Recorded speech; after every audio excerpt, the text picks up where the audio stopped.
An I/O project, input-output project, building a command line program. This chapter is a recap of the many skills you've learned so far and an exploration of a few more standard library features. We'll build a command line tool that interacts with a file and command line input-output to practice some of the Rust concepts you now have under your belt. Rust speed, safety, single binary output, and cross-platform support make it an ideal language for creating command line tools. So for our project, we'll make our own version of the classic command line tool grep. Globally search a regular expression and print.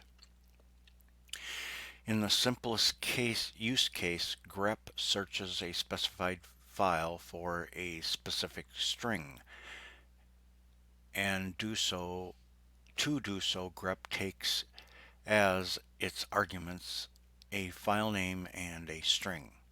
Then it reads the file, finds lines in that file that contain the string argument, and prints those lines. Along the way, we'll show how to make our command line tool use features of the terminal that many command line tools use. We'll read the value of an environment variable to allow the user to configure the behavior of our tool. We'll also print error messages to the standard error console stream, standard library error, instead of standard output, standard out. So for example, the user can reflect successful output to a file while still seeing error messages on screen. One Rust community member, Andrew Gallant, has already created a fully featured, very fast version of grep called ripgrep. By comparison, our version of grep will be fairly simple, but this chapter will give you some of the background knowledge you need to understand a real-world project such as grep rep. Our grep project will combine a number of concepts you've learned so far: organizing code, using what you learned about modules in Chapter 7, using vectors and strings, collections, Chapter 8, handling errors, Chapter 9, using traits and lifetimes where appropriate, Chapter 10, writing tests, Chapter 11. We'll also briefly introduce closures, iterators, and trait objects, which Chapter 13 and 17 will cover in detail. Accepting command line arguments. Let's create a new project with, as always, cargo new. We'll call our project minigrep to distinguish it from the grep tool that you might already have on your screen.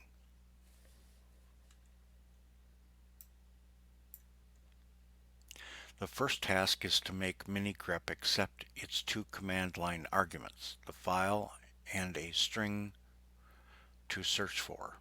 That is, we want to be able to run our program with cargo run, a string to search for, and a path to a file search in, all like so. Right now, the program generated by cargo new cannot process arguments we give it. Some existing libraries on crate.io can help with writing a program that accepts command line arguments. But because you're just learning this concept, let's implement this capability ourselves. Reading the argument values. To enable minigrep to read the values of a command line arguments we pass to it, we'll need a function provided in Rust standard library, which is standard library envelope arguments.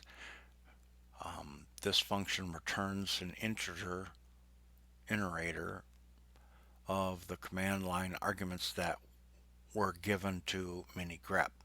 We'll cover integrators fully in Chapter 13. For now, you only need to know two details about iterators. In iterators. Iterators produce a series of values, and we can call the collect method on an integrator to turn it into a collection, such as a vector containing all the elements the integrator produces. Use the code in listing 12-1 to allow your mini-grep program to read any command line arguments passed to it and then collect the values into a vector.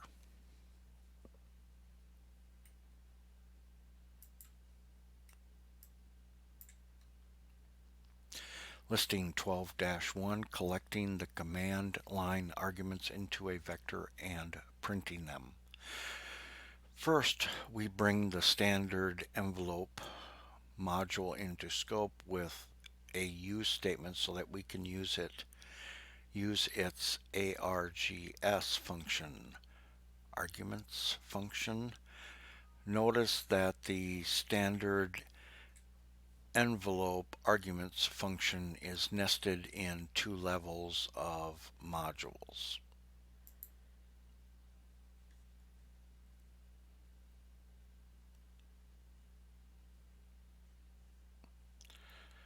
First, we bring the standard envelope module into scope with a use statement so we can use its arguments function. Notice that the standard library envelope arguments function is nested in two levels of modules. As we discuss in Chapter 7, in case where the desired function is nested in more than one module, it's conventional to bring the parent module into scope rather than the function. By doing so, we can easily use other functions from standard envelope. It's also less ambiguous than adding use standard library envelope arguments and then calling the function with just the arguments, because arguments might easily be mistaken for a function that's defined in the current module. The arguments function and valid Unicode. Note that standard envelope arguments will panic if any argument contains invalid Unicode. If your program needs to accept arguments containing valid Unicode, use standard envelope arguments _OS instead. That function returns an integrator that produces OS string values instead of string values. We've chosen to use standard library envelope arguments here for simplicity because OS string values differ per platform and are more complex to work with than string values.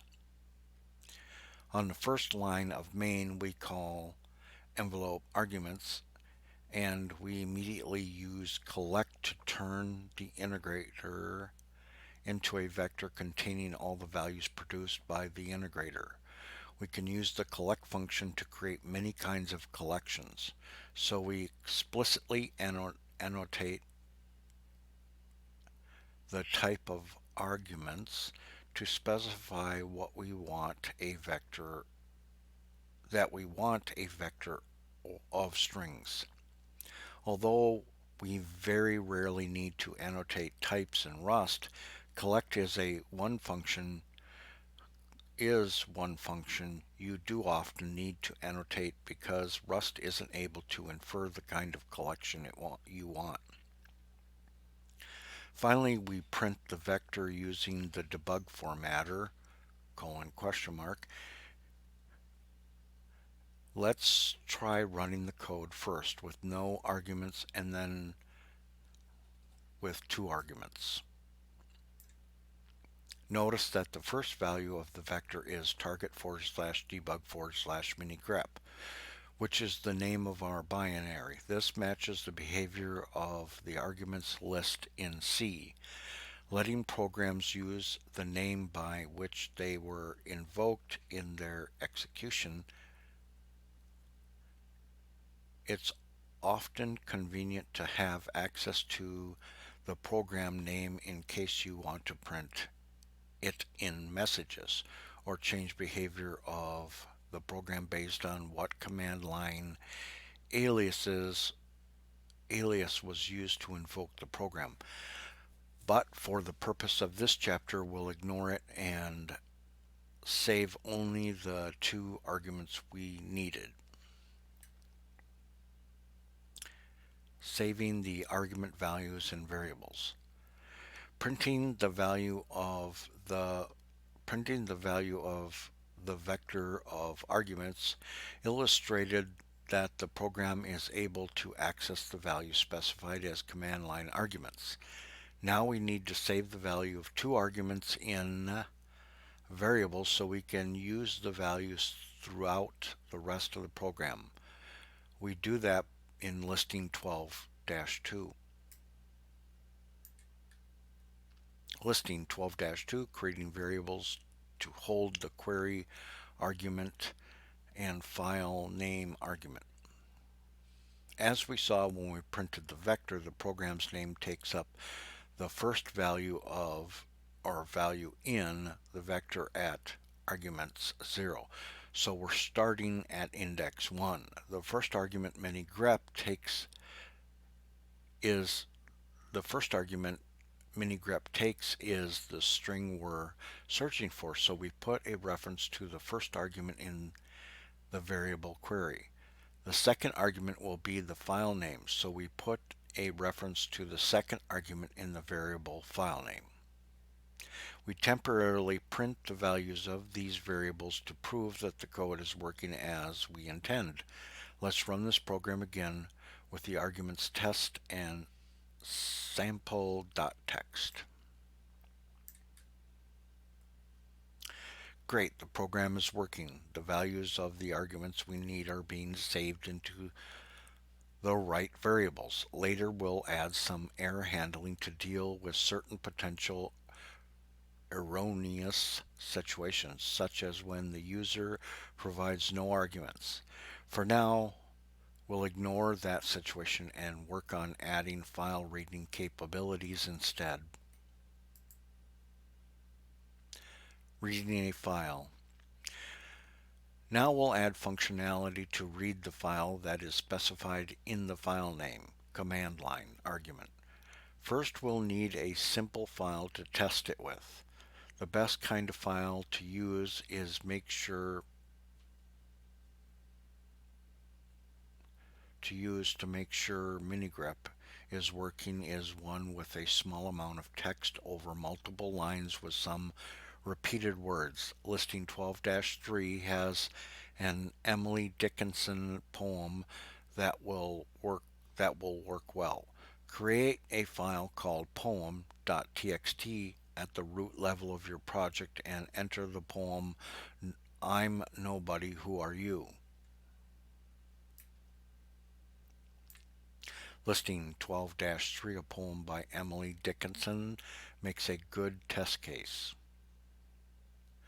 With the text in place, edit source/main.rs and add code to read the file as shown in listing 12-4. Listing 12-4, reading the contents of the file specified by the second argument. First, we add another use statement to bring in a relevant part of the standard library. We need standard library : fs to handle files. In main, we've added a new statement: fs : read _to _string takes the file name, opens that file, and returns a result string of the file contents. After that statement, we've again added a temporary print line ! statement that prints the value of contents after the file is read, so we can check that the program is working so far. Let's run this code with any string as the first comment line argument because we haven't implemented the searching part yet, and the poem.txt as the second argument. Great. The code read and then printed the contents of the file. But the code has a few flaws. The main function has multiple responsibilities. Generally, functions are clearer and easier to maintain if each function is responsible for only one idea. The other problem is that we're not handling errors as well as we could. The program is still small, so these flaws aren't a big problem. But as the program grows, it will be harder to fix them cleanly. As let's see, it's good practice to begin refactoring early on when developing a program because it's much easier to refactor smaller amounts of code. We'll do that next. Refactoring to improve modularity and error handling. To improve our program, we'll fix four problems that have to do with the program structure and how it's handling potential errors. First, our main function now performs two tasks. It parses arguments and reads files. For such a small function, this isn't a major problem. However, if we continue to grow our program inside main, the number of separate tasks the main function handles will increase. As a function gains responsibilities, it becomes more difficult to reason about, harder to test, and harder to change without breaking one of its parts. It's best to separate functionality so each function is responsible for one task. This issue also ties into the second problem. Although query and file name are configuration variables to our program, variables like contents are used to perform the program's logic. The longer the main becomes, the more variables we'll need to bring into scope. The more variables we have in scope, the harder it will be to keep track of the purpose of each. It's best to group the configuration variables into one structure to make their purpose clear. The third problem is that we've used expect to print an error message when reading the file, fails, but the error message just prints something went wrong reading the file. Reading a file can fail in a number of ways. For example, the file could be missing or we could not have permission to open it. Right now, regardless of the situation, we'd print the something went wrong reading the file error message, which wouldn't give the user any information. Fourth, we use expect repeatedly to handle different errors. And if the user runs our program without specifying enough arguments, they'll get an index out of bounds from the Rust that doesn't clearly explain the problem. It would be best if all error handling code were in one place so future maintainers had only one place to consult the code if error handling logic needed to change. Having all the error handling code in one place will also ensure that we're printing messages that will be meaningful to our users. Let's address these four problems by refactoring our project. Separation of contents for binary projects. The organizational problem of allocating responsibility for multiple tasks to the main function is common to many binary projects. As a result, the Rust community has developed a process to use as a guideline for splitting the separate concerns of a binary project when main starts getting large. The process has the following steps. Split your program into a main.rs and a libraries.rs and move your program's logic to the libraries.rs. As long as your command line parsing logic is small, it can remain in main.rs. When the command line parsing logic starts getting complicated, extract it from the main.rs and move it to the library.rs. The responsibilities that remain in the main function after this process should be limited to the following: calling the command line parsing logic with the argument values, setting up any other configuration, calling a run function in libraries.rs, and handling error if run returns an error. This pattern is about separating concerns. Main.rs handles running the program and libraries handles all the logic of the task at hand. Because you can't test the main function directly, this structure lets you test all of the program's logic by moving it into functions in libraries.rs. The only code that remains in mains.rs will be small enough to verify its correctness by reading it. Let's rework our program by following this process. Extracting the argument parser. We'll extract the functionality for parsing arguments into a function that main will call to prepare for moving the command line parsing logic to source/libraries.rs. Listing 12-5 shows the new start of main that calls a new function parse_config, which we'll define in our source/main.rs for the moment.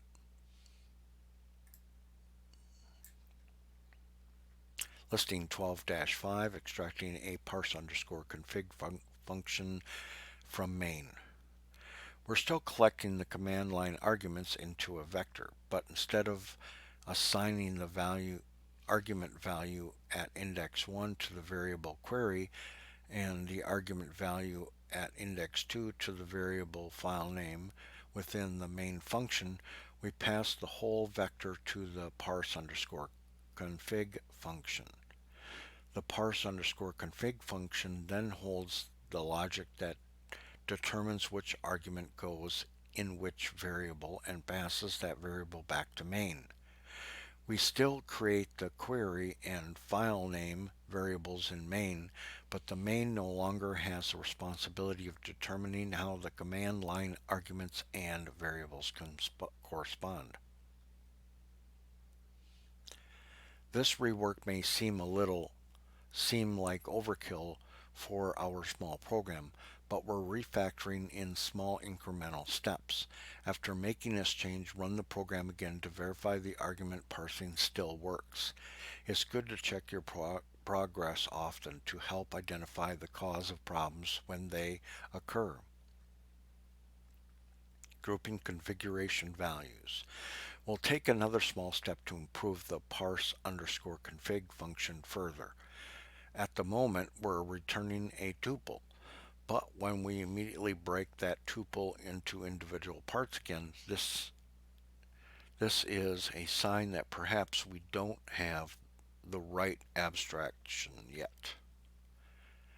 Another indicator that shows there's room for improvement is the config part of parse_config, which implies that the two values we return are related and are both part of the configuration value. We're not currently conveying this meaning in a structure of data other than by grouping the two values into a tuple. We could put the two values into one struct and giving each of the struct fields a meaningful name. Doing so will make it easier for future maintainers of the code to understand how the different values relate to each other and what their purpose is.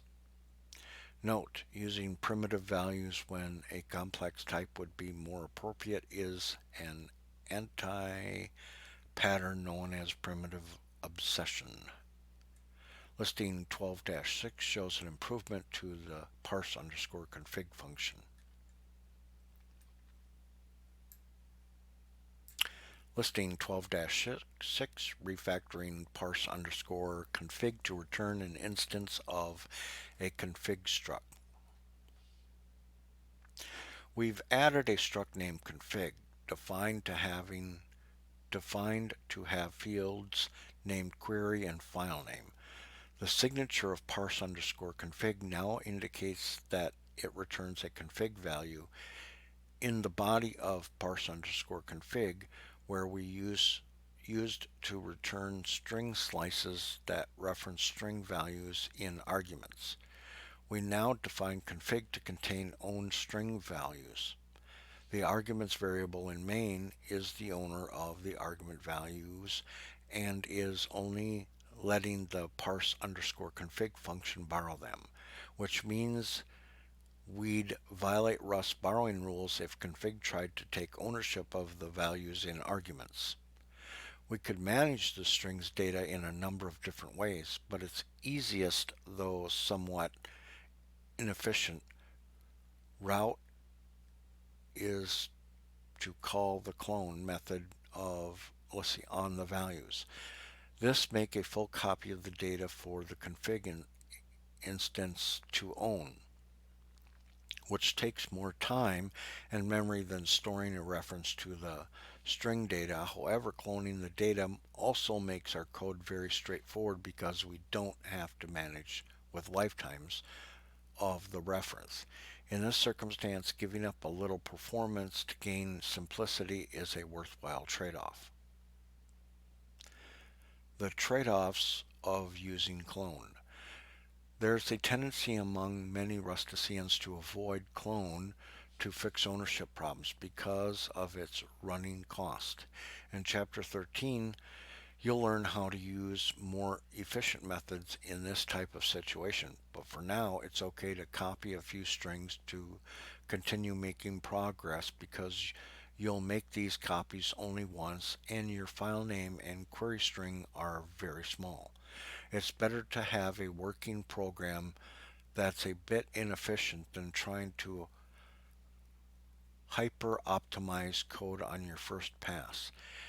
As you become more experienced with Rust, you'll be easier to start with the most efficient solution, but for now, it's perfectly acceptable to call clone.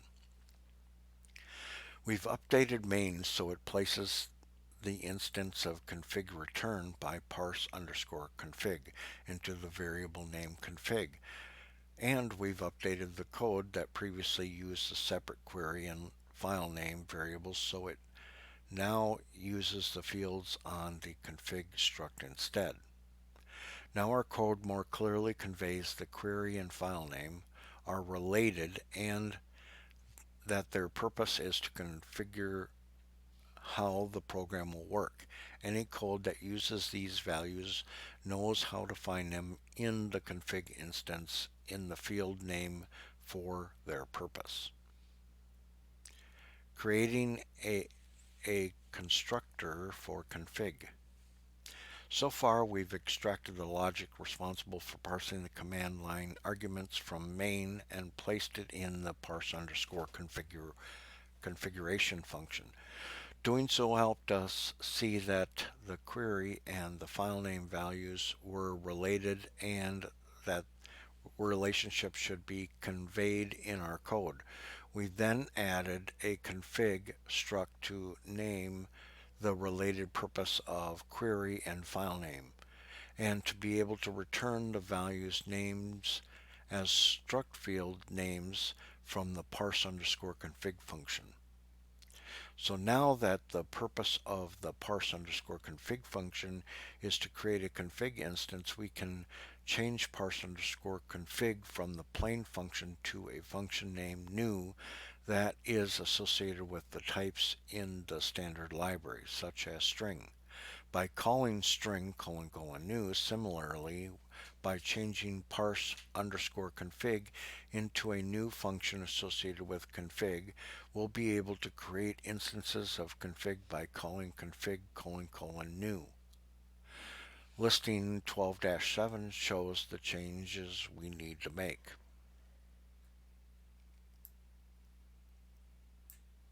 Listing 12-7, changing parse underscore config into config : new. We've updated main where we're calling parse underscore config to instead call config : new. we've changed the name of parse underscore config to new and moved it within the implementation block, which associates the new function with config. Try compiling this code again to make sure it works. Fixing the error handling. Now we'll work on fixing our error handling. Recall that attempting to access the values of the arguments vector at index 1 or 2, index 2 will cause the program to panic if the vector contains fewer than 3 items. Trying the program without any arguments will look like this.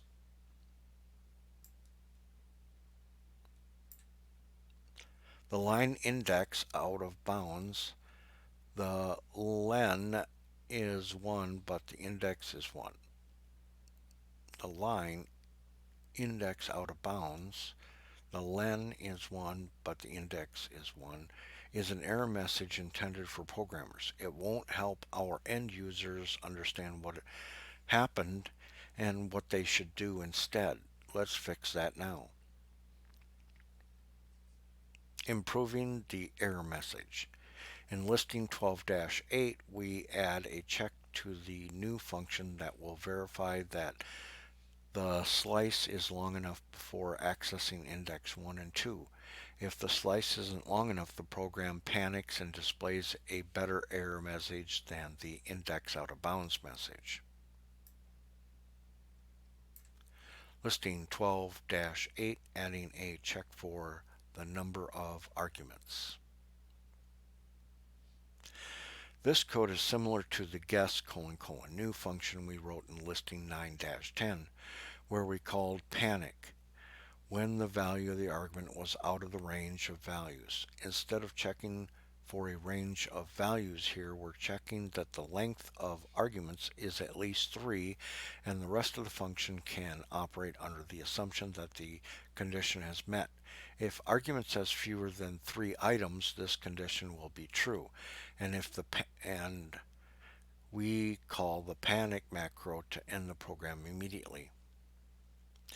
With these extra few lines of code in new, let's run the program without any arguments again to see what the error looks like now.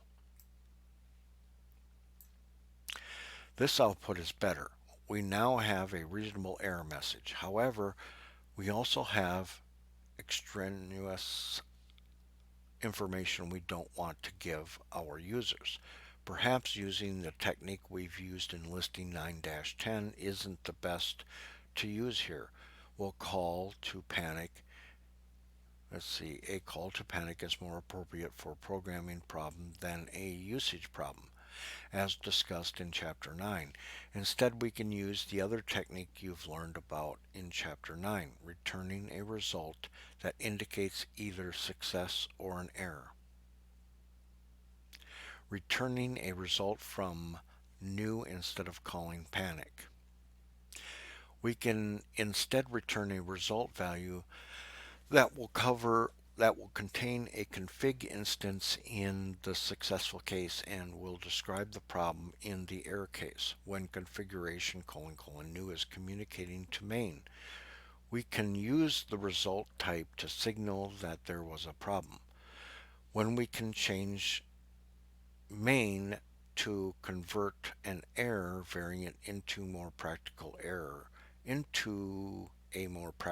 error for our users without the surrounding text about thread main and rust underscore backtrace that calls a panic causes. Listing 12-9 shows the changes we need to make to return the value of config : new and the body of the function needed to return a result. Note that this won't compile until we update main as well, which we'll do in this next listing. Listing 12-9, returning a result from config : new. Our new function now returns a result with a config instead of instance in the success case and reference static string in the error case. Recall from the static lifetime section in chapter 10 that reference static string is the type of string literals which our error message type for now, which is our error message type for now. We've made two changes in the body of the new function. Instead of calling panic when the user doesn't pass through arguments, we now return an error value. And we've wrapped the config return value in OK. These changes make the function conform to its new type signature. Returning an error value from config : new allows the main function to handle the result value returned from the new function and exit the process more cleanly in the error case. Calling config : new and handling errors. To handle the error case and print a user-friendly message, we need to update main to handle the result being returned by config : new as shown in listing 12-10. We'll also take the responsibility of exiting the command line tool with a non-zero error code from panic ! And implement it by hand. A non-zero exit status is a convention to signal the process that called our program that the program exited with an error state. Listing 12-10, exiting with an error code if creating a new config fails. In this listing, we've used a method we haven't covered before, unwrap _or else, which is defined on result TE by the standard library. Using unwrap _or else allows us to define some custom non-panic ! Error handling. If the result is an OK value, this method behavior is similar to unwrap. It returns the inner value OK is wrapping. However, if the value is an error value, this method calls the code in the closure, which is an anonymous function we define and pass as the argument to unwrap _or else. We'll cover closures in more detail in chapter 13. For now, you just need to know that wrap _or else will pass the inner value of error, which in this case is the static string not enough arguments. That will add in listing 12-9 to our closure in the arguments error that appears between the vertical pipes. The code in the closure can then use the error value when it runs. We added a new use line to bring process from the standard library into scope. The code in the process : exit, the process : exit function will stop the program immediately and return the number that was passed as the exit status code. This is similar to the panic ! based handling we used in listing 12-8, but we no longer get the extra output. Let's try it. Great, this output is much friendlier for our users. Extracting logic from main. Now that we've finished refactoring the configuration parsing, let's turn to the program logic as we state in separation of concerns for binary projects. We'll extract a function named run that will hold all the logic currently in the main function that isn't involved with setting up configuration or handling errors. When we're done, main will be concise and easy to verify by inspection and will be able to write tests for all the other logic. Listing 12-11 shows the extracted run functions. For now, we're just making the small incremental improvements of extracting the function. We're still defining the function in the source /main.rs.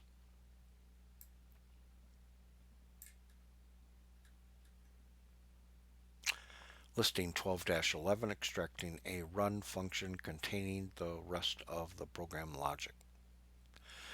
The run function now contains all the remaining logic from main, starting from reading the file. The run function takes the config instance as an argument, returning errors from the run function. With the remaining program logic separated into the run function, we can improve our error handling, as we did with config::new in listing 12-9. Instead of allowing the program to panic when calling expect, the run function will return a result TE. When something goes wrong, this will let us further consolidate into main the logic around handling errors in a user-friendly way. Listing 12-12 shows the changes we need to make to the signature and body of run.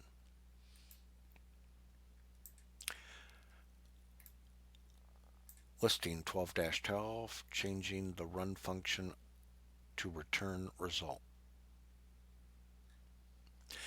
We've made three significant changes here. First, we changed the return type of the run function to result box dyn errors. This function previously returned the unit type, and we keep that as the value returned in the OK case. For the error type, we use the trait object box dyn error, and we've brought standard library error into scope with a use statement at the top. We'll cover trait objects in chapter 17. For now, just know that box less than dyn, maybe dynamic, errors means that the function will return a type that implements the error trait. But we don't have to specify what particular type the return value will be. This gives us flexibility to return error values that might be of different types in different error cases. The dyn keyword is short for dynamic. Well, yeah, I was correct there. Second, we've removed the call to expect in favor of the question mark operator, as we talked about in chapter 9. Rather than panic on an error, question mark will return the error value from the current function for the caller to handle. Third, the run function now returns an OK value in the success case. We've declared the run function success as type as in the signature, which means we need to wrap the unit type value in the OK value. This OK syntax might look a bit strange at first, but using the like this is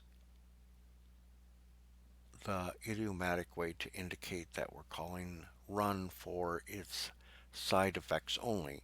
It doesn't return a value we need. When you run the code, it will compile, but will display a warning.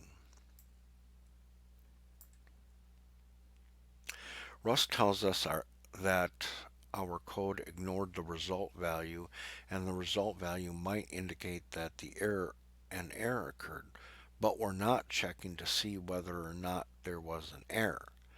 And the compiler reminds us that we probably meant to have some error handling code here. Let's rectify that problem now. Handling errors returned from run and main. We'll check for errors and handle them using the technique similar to one we used with config new in listing 12-10, but with a slight difference. If we use if let rather than unwrap underscore or underscore else to check whether run returns an error value and call process exit 1 if it does. The run function doesn't return a value that we want to unwrap in the same way that configuration new returns the configuration instance. Because run returns in the success case, we only care about detecting an error, so we don't need unwrap underscore or underscore else to return the unwrap value because it would only be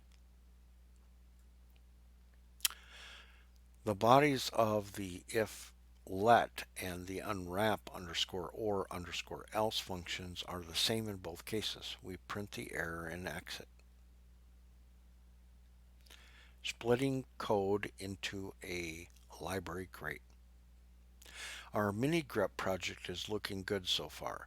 Now we'll split the source /main rs file and put some code into the source library rs file so that we can test it and have source /main.rs file with fewer responsibilities.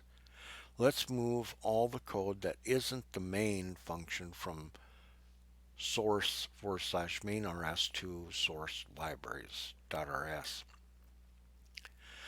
The run function definition, the relevant use statements, the definition of config, the config new function definition.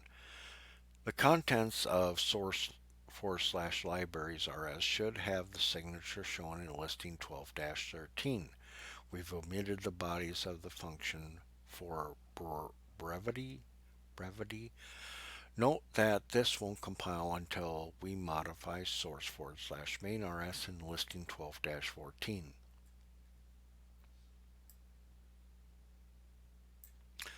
Listing 12-13 moving config and run into source /library.rs.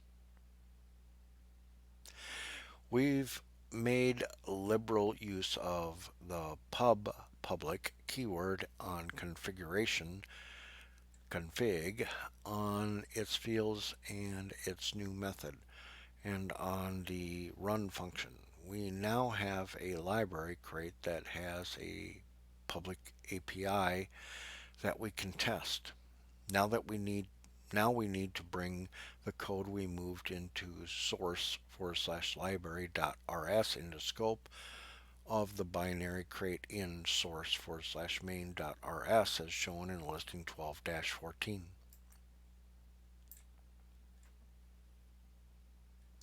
Listing 12-14 using the mini grep library crate in source /main.rs. We added a use mini grep : config line to bring the config type from the library crate into the binary crate scope. And we prefix the run function with our crate name. Now all the functionality should be connected and should work. Run the program with cargo run and make sure everything works correctly. Phew, that's a lot of work, but we've set ourselves up for success in the future. Now it's much easier to handle errors, and we've made the code much more modular. Amongst all of our work will be done in almost all of our work will be done in source library RF source /libraries.rs from here on out. Let's take advantage of this newfound modularity by doing something that would have been difficult with the old code but is very easy with the new code. We'll write some tests. Developing the library's functionality with test-driven development. Now that we've extracted the logic into source libraries.rs and left the argument collecting and error handling in source/main.rs, it's much easier to write tests for the core functionality of our code. We can call functions directly with various arguments and check return values without having to call our binary from the command line. Feel free to write some tests for the functionality in the config::new and run functions on your own. In this section, we'll add the searching logic to the mini grep program by using the test-driven development TDD process. This software development technique follows these steps. 1. Write a test that fails and run it to make sure it fails for the reason you expect. 2. Write or modify just enough code to make the new test pass. 3. Refactor the code you just added or changed and make sure the tests continue to pass. And 4. Repeat the step 1. Repeat from step 1. This process is just one of many ways to write software, but TDD can help drive code design as well. Writing the test before you write the code that makes the test pass help to maintain high test coverage throughout the process.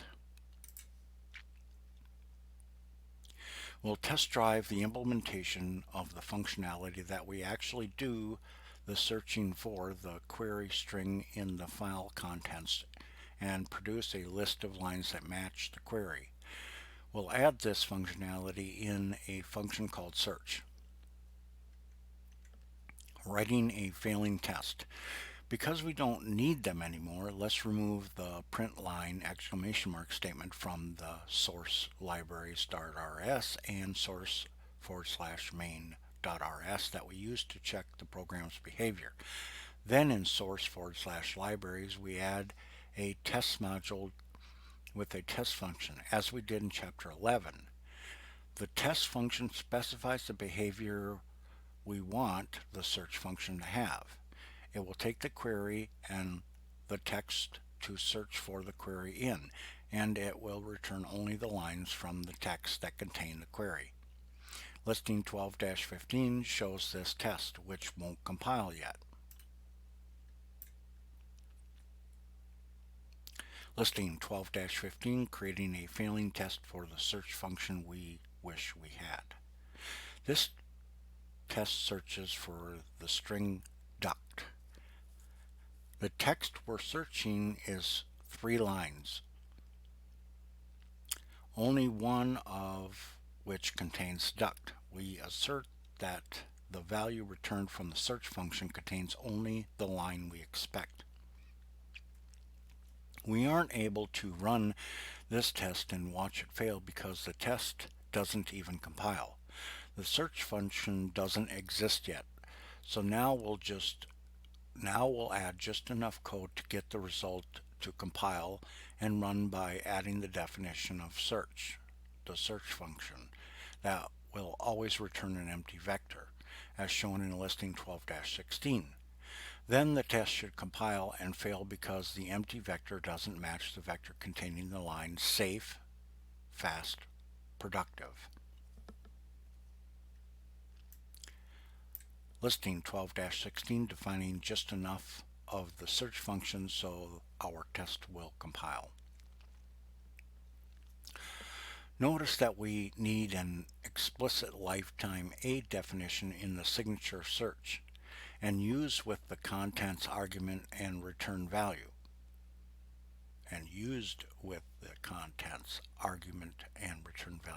Recall in chapter 10 that the lifetime parameters specify which argument lifetime is connected to the lifetime of the return value.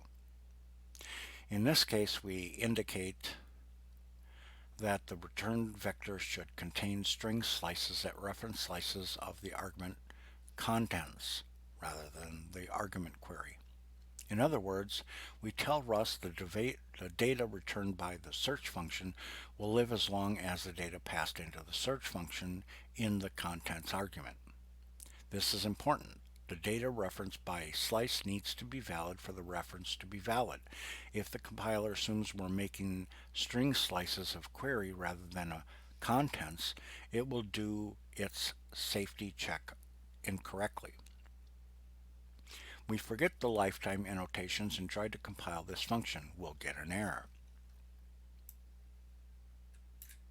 Rust can't possibly know which of the two arguments we need, so we need to tell it. Because contents is the argument that contains all of our text and we want to return the parts of the text that match, we don't know contents is the argument that should be connected to the return value using the lifetime syntax. Other programming languages don't require you to connect argument to return values in the signature. Although this might seem strange, it will get easier over time. You might want to compare this example with the validating references with lifetime section in Chapter 10. Now let's run the tests. Great, the test fails exactly as we expected. Let's get the test to pass. Writing code to pass the test. Currently, our test is failing because we always returned an empty vector.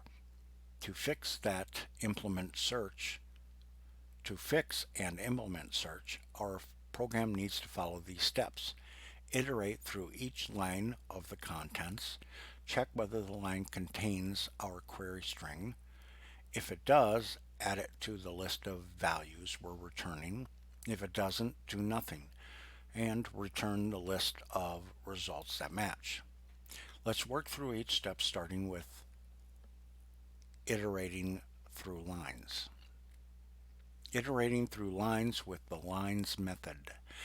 Rust has a helpful method to handle line-by-line iteration of strings, conveniently named lines, that works as shown in listing 12-17.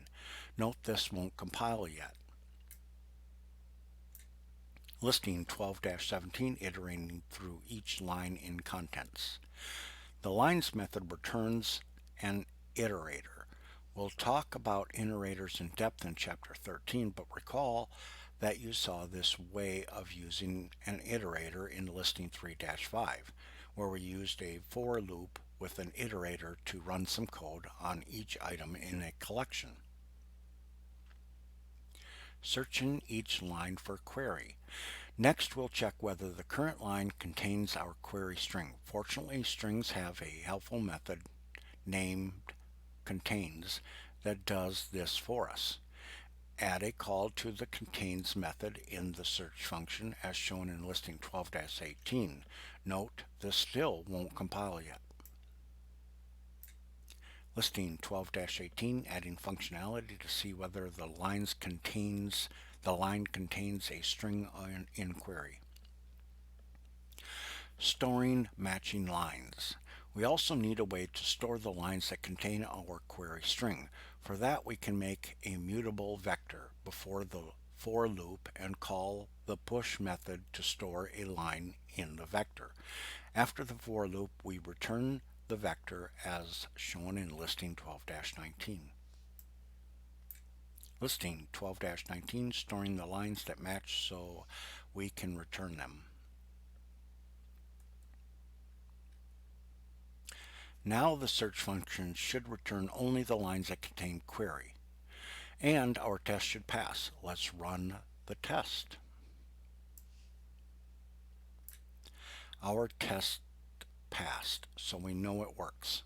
At this point, we could consider opportunities for refactoring the implementation of the search function while keeping the test passing to minimum to maintain the same functionality. The code in the search function isn't too bad, but it doesn't take advantage of some useful features of iterators. We'll return to this example in Chapter 13 where we'll explore iterators in detail and look at how to improve it. Using the search function in the run function. Now that the search function is working and tested, we need to call search from our run function. We need to pass the config.query value and the contents that run reads from the file to the search function. Then run will print each line returned from search.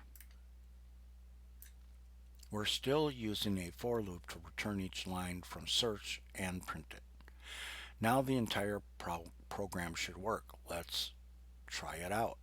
First with a word that should return exactly one line from the Emily Dickinson poem, Frog. Cool, now let's try a word that will match multiple lines like body.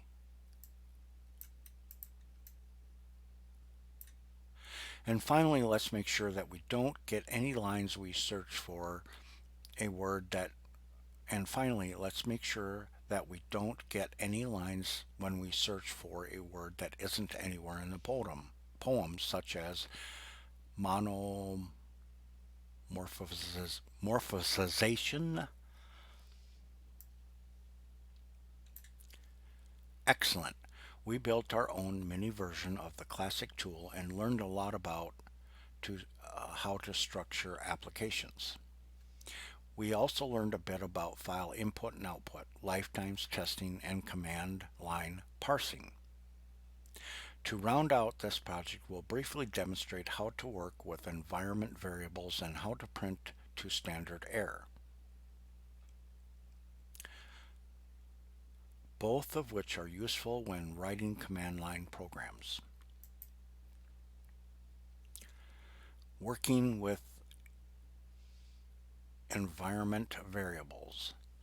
We'll improve mini-grep by adding an extra feature, an option for case insensitive searching that the user can turn on via the environmental variable. We could make this feature a command line option and require that users enter it each time they want to apply, but instead we'll use environment variable.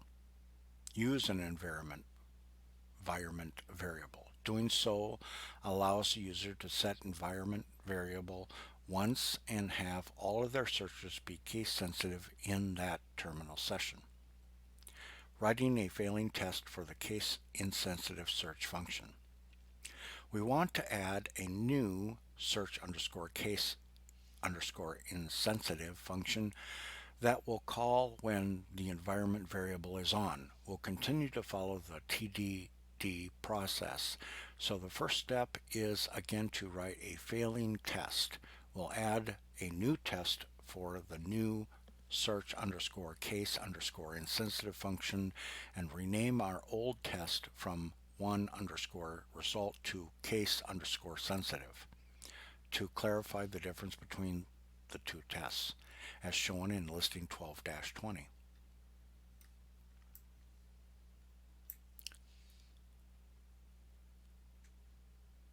Listing 12-20, adding a new failing test for the case insensitive function we're about to add. Note that we've edited the old test contents too. We've added a new line with the text duct tape using the capital D that shouldn't match the query duct. When we're searching in case-sensitive manner, changing the old text in this way helps to ensure that we don't accidentally break the case-sensitive search functionality that we've already implemented. This test should pass now and should continue to pass as we work on the case-insensitive search. The new test for the case-insensitive search uses Rust as a query in the search underscore case underscore insensitive function we're about to add. The query Rust should match the line containing Rust with the capital R and match the lines trust me even though both have differing case from the query. This is our failing test. It will fail to compile because we haven't yet defined the search underscore case underscore insensitive function. Feel free to add a skeleton implementation that always returns an empty vector, similar to the way we did for the search function in listing 12-16 to see the test compile and fail. Implementing the search underscore case underscore insensitive function. The search underscore case underscore insensitive function shown in listing 12-21 will be almost the same as the search function. The only difference is that we'll lowercase the query and each line, so whatever the case of the input argument, they'll be the same case when we check whether the line contains the query. Listing 12-21, defining the search underscore case underscore insensitive function to lowercase the query and the line before comparing them.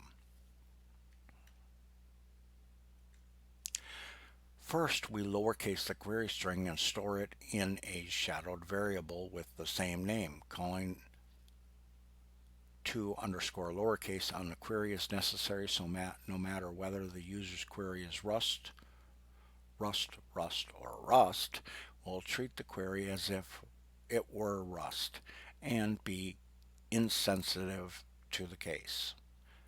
Note that the query is now a string rather than a string slice because calling to underscore lowercase creates a new data rather than referencing existing data.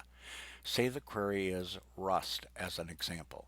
The string slice doesn't contain a lowercase u or t for us to use, so we have to allocate a new string containing Rust.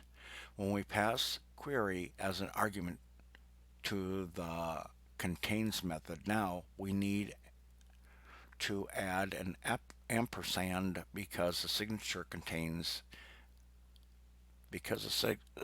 signature of contains is defined to take a string slice. Next, we add a call to underscore lowercase on each line before we check whether it contains query to lowercase all characters. Now that we've converted line and query to lowercase, we'll find matches no matter what the case of the query is. Let's see if the implementation passed the test.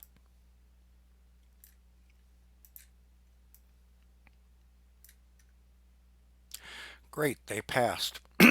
Now let's call the new search underscore case underscore insensitive function from the run function. First, we'll add the configuration option to the config struct to switch between case sensitive and case insensitive search. Adding this field will cause compiler errors because we aren't initializing this field anywhere yet. Note that we added the case underscore sensitive fields that holds a boolean. Next, we'll need to run function to check the case underscore sensitive field value and use that to decide whether to call a search function or the search underscore case underscore insensitive function. As shown in listing 12-22, note this still won't compile yet.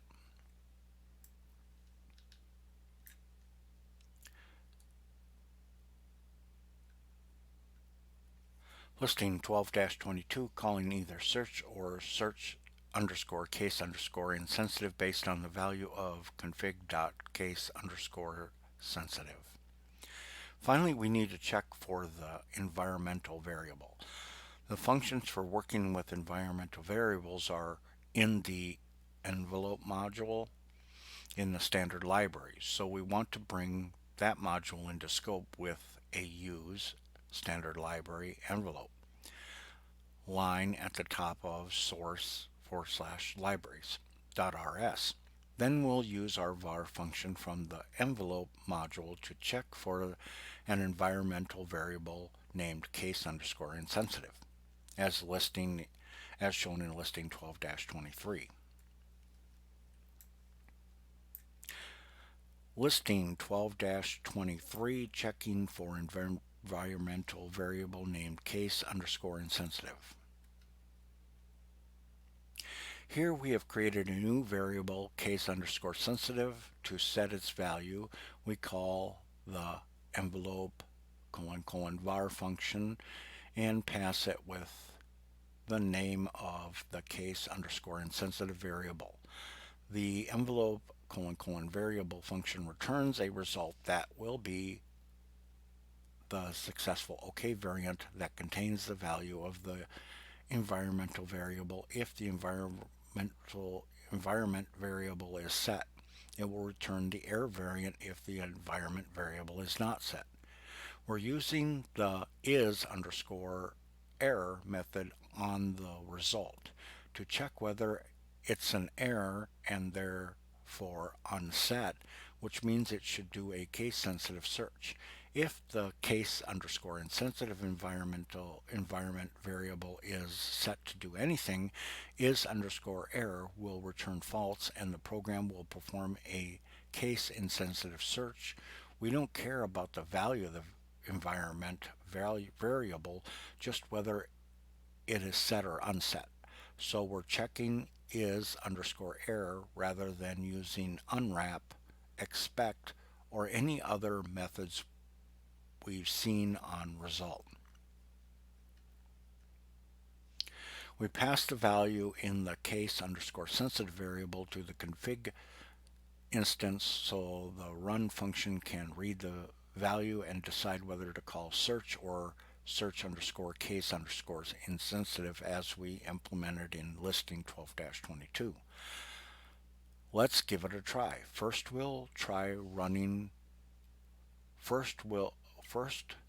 run our program without the environment variable set and with the query to, which should match any lines that contain the word to in all lowercase.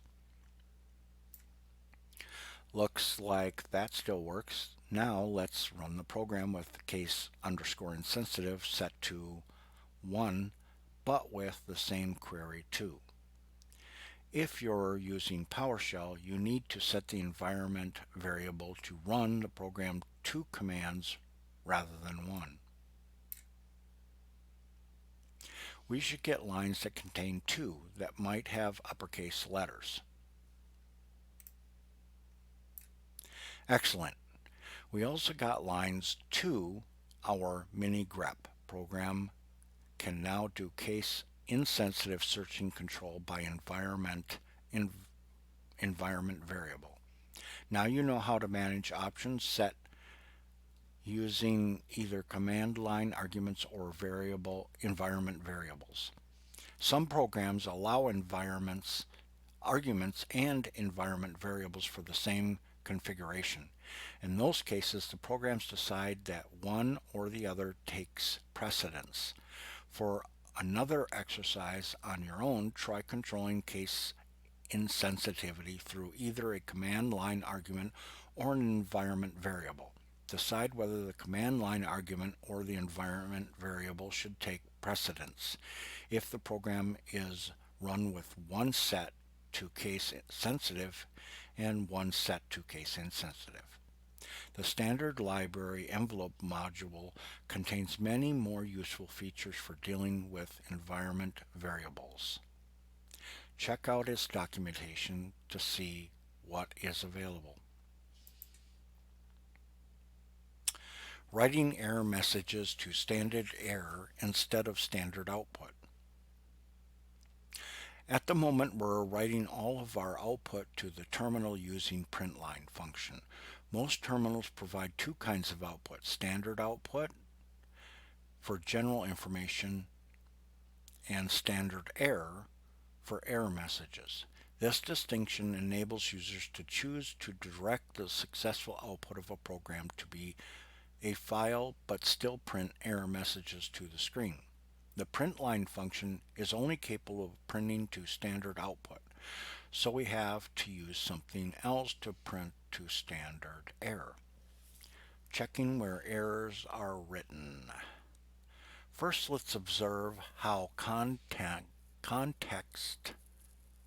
content printed by mini-grep is currently being written to standard output. Including any error messages we want to write to standard error, instead we'll do that by redirecting the standard output stream to a file while also intentionally causing an error. We don't redirect the standard error stream, so any content sent to standard error will continue to display on the screen. Command line programs are expected to send error messages to the standard error stream so that we can still see error messages on the screen. If we want to direct the standard output stream to a file, our program is not currently well behaved. We're about to see that it saves the error message output to a file instead. The way to demonstrate this behavior is by running the program with greater than and the file name output.txt that we want to redirect the standard output to stream to.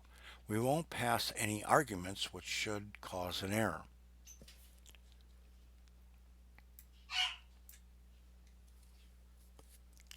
The greater than syntax tells the shell to write the contents of standard output to output.txt instead of the screen.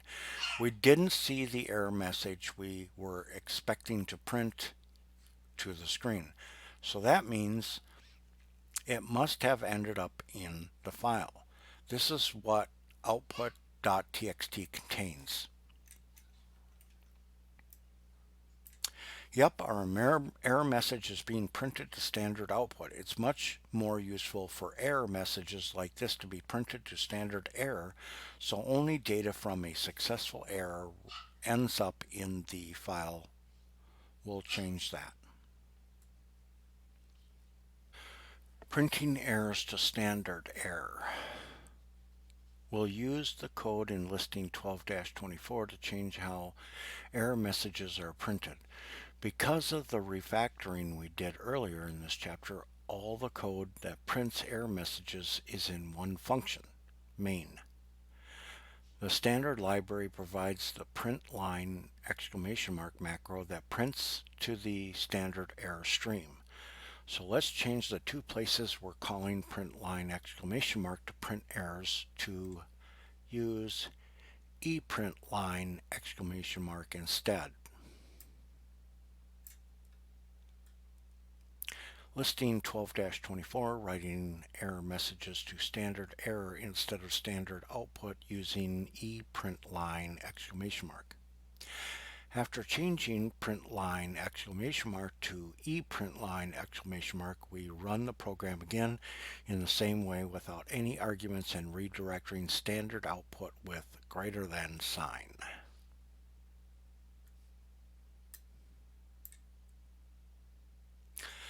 Now we see the error on screen and output.txt contains nothing, which is the behavior we expect of command line programs. Let's run the program again with the arguments that don't cause an error but still redirect standard output to a file like so.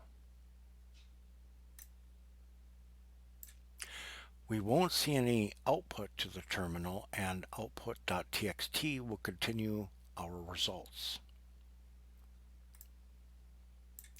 This demonstrates that we're now using standard output for successful output of standard error for error output as appropriate. Summary. This chapter recaps some of the major concepts you've learned so far and covered how to perform common in and out operations in Rust by using command line arguments, files, environment variables, and the print line macro for printing errors. You're now prepared to write command line applications.